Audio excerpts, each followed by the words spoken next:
Hello friends, welcome to my channel Aditi's kitchen. সকলের পছন্দের আজ ইলিশ মাছের রেসিপি নিয়ে আবারও হাজির হয়ে গিয়েছি। আজকের রেসিপি সরষে ইলিশ। এটা বানানো ভীষণ সহজ, কম বেশি সবাই এটি খুব ভালো বানাতে পারেন। তবে আমি কিভাবে বানাই সেটাই আপনাদের সাথে শেয়ার করব আজ। আসুন দেখে নেওয়া যাক আমার আজকের এই রেসিপিটি। এখানে সরষে ইলিশ বানানোর জন্য এখানে আমি 6 পিস ইলিশ মাছ নিয়েছি।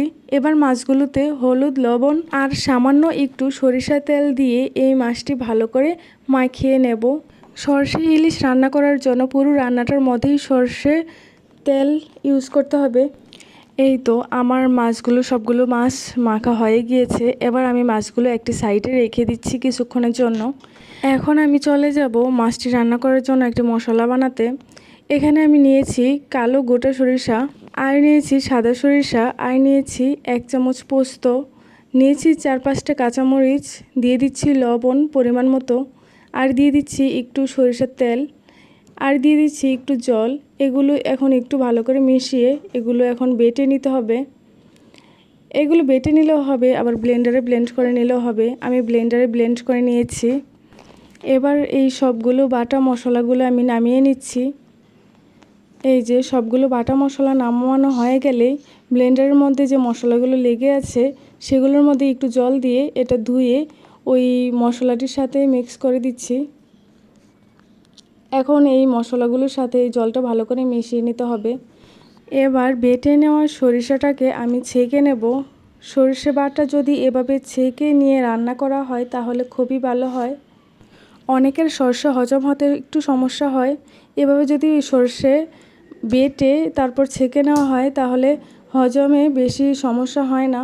ছেঁকে নেওয়ার পর যেগুলো অবশিষ্ট আছে সেগুলো আমি ফেলে দিব। দেখুন ছেঁকে নেওয়ার পর সরষেটা দেখতে কেমন হয়েছে। এবার আমি চলে যাব রান্নাটি করার জন্য। এখানে আমি কড়াইতে সরষে তেল দিয়েছি 2 চামচ। এখন এর মধ্যে আমি হলুদ দিয়ে দিচ্ছি। হলুদের কাঁচা গন্ধটা চলে গেলে বেটে নেওয়া মশলাটি দিয়ে দিচ্ছি। এবার বেটে নেওয়া মশলাটি ভালো করে কষিয়ে নিতে হবে। চুলার আঁচটি মিডিয়াম টু লো হিটে রেখে আমি এই মশলাটি 5 মিনিটের মতো কষিয়ে নিচ্ছি। এই যে মশলাটি কষিয়ে নেওয়ার পর যখন এমন ফুটে আসবে তখন এর মধ্যে মাছগুলো দিয়ে দিতে হবে। সবগুলো মাছ আমি দিয়ে দিচ্ছি। মাছগুলো দেওয়ার পর কোনোভাবেই এর মধ্যে জল দেওয়া যাবে না। এই সরষেটুকু দিয়েই এই মাছটি ভালো করে কষিয়ে নিতে হবে। এই যে খুন্তির সাহায্যে আমি এভাবে মাছের উপরেও সরষেগুলো দিয়ে দিচ্ছি। দিয়ে আমি একটি ঢাকনা দিয়ে ঢেকে এই যে ঢাকনা উঠিয়ে দেখাচ্ছি যে মাছ থেকে তেলটা উঠে আসছে। যখন এভাবে তেলটা ভেসে আসবে তখন মাছগুলো উল্টে দিতে হবে। উল্টিয়ে আবার ঢাকনা দিয়ে ঢেকে দিতে হবে। ঢেকে দিয়ে এই 2 পাশই রান্না করতে হবে 5 মিনিটের মতো। এক পাশ 5 মিনিট আর এক পাশ 5 মিনিট, মোট 10 মিনিট রান্না করার পর এভাবে যখন উপরে তেলটা ভেসে আসবে তখন এর মধ্যে সামান্য একটু জল দিতে হবে। আমি কিন্তু বেশি জল দেইনি, অল্প একটু জল দিয়েছি।